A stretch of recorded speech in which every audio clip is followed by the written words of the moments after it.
And that is what Rogers Department Store looks like today. Not nicely. Well, it doesn't look totally different, but it's pretty much now an office building after it became Kleeman's Furniture Store for a brief stint many years ago. Hello, everyone. I am King Chuck, and as you can tell, things are a little bit different now because I have upgraded my video equipment to a much nicer camera instead of just a cell phone camera, and it's a nice small one too, so I can hide it from security and just tootle it around the mall if I want to without being caught. But anyway, it was money worth spending on. Rogers Plaza was built in 1960 and originally had Cunningham's department store, Monty Ward's.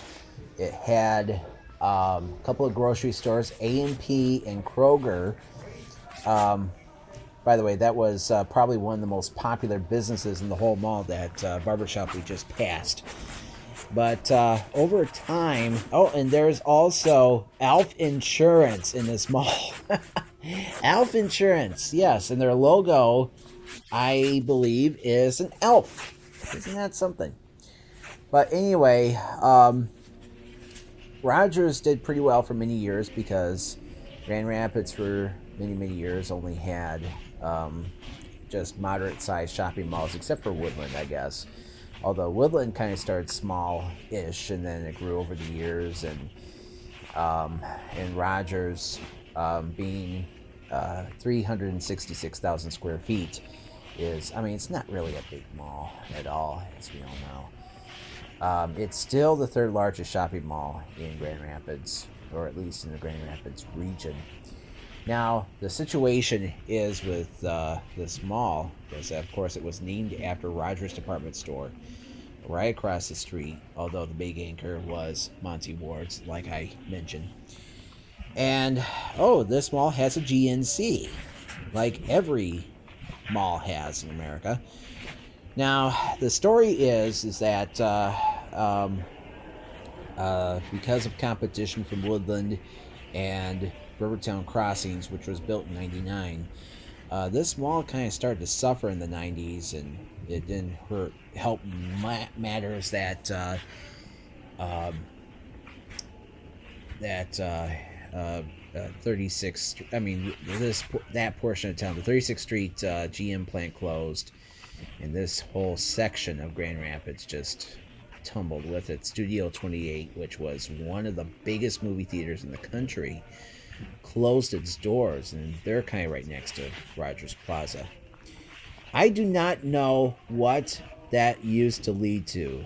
I don't know if it was a department store or something else, but all I really know is that on the other side of that wall, there's a bunch of other small businesses that only are kind of like out parcels, like Planet Fitness, and there's a Jets Pizza in the plaza as well. Office Max is one of the I don't know if Office Max can be accessed through the mall. I think they can. A lot of the businesses in this mall can only be accessed outside, and the inside businesses aren't really all that plenty. The store to your right, by the way, is Benefit Twice, which is a kind of like Goodwill, I guess. To your left is a Christian clothing store, H&R Block, as we all saw earlier, and the King's Room, which is a another hair salon type deal. To your right, that used to be an MC Sports. They went bankrupt, as maybe you know. The post office, according to the Wikipedia article, was added in 1998. And down a ways, you got the Secretary of State's office, which, of course, if you're now outside the state of Michigan, Secretary of State, that's another way of saying DMV. And there's Premier, that's that company that makes Dead Sea salt crap that's beyond expensive. I mean, you can buy something similar at Trader Joe's for way less money. As you can tell, the mall has carpet, not real floors. Well, a lot of people say carpet in the mall is not really a good idea. And the basic reason why is because what if somebody stains it?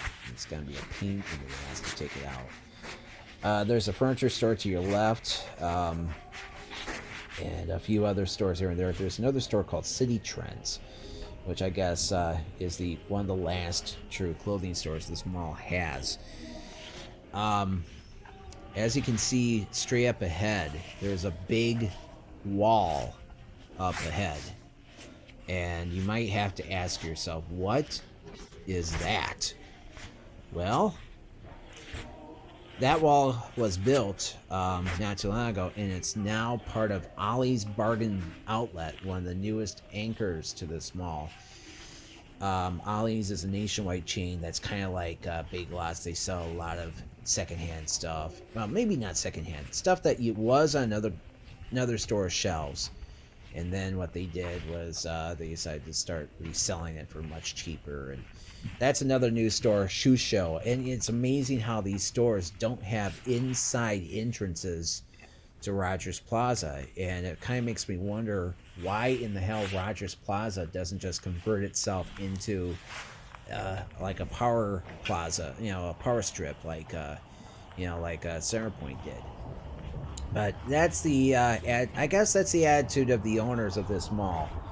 They want to keep it a mall because it was the first shopping mall in Grand Rapids. But come on. I mean, nobody really comes here anymore. And I think this place just simply needs, even though this place was revitalized some years ago, I just don't understand why they just don't remodel the place and just call it good. But anyway, this part of the mall used to be Montgomery Ward's, and then they tore it down many years ago, and it became an A.J. Wright and Family Fare supermarket. Now it's, and of course, A.J. Wright became Fallas, and Fallas recently went bankrupt, and now they're closed. Now there's a dentist's office this side of the mall, and Fallas is still vacant. So there you have it. But anyway, but yes, that's pretty much it for my video, my second video for Rogers Plaza, and I hope you enjoyed it. Thank you for watching, everyone. I'm gonna talk to you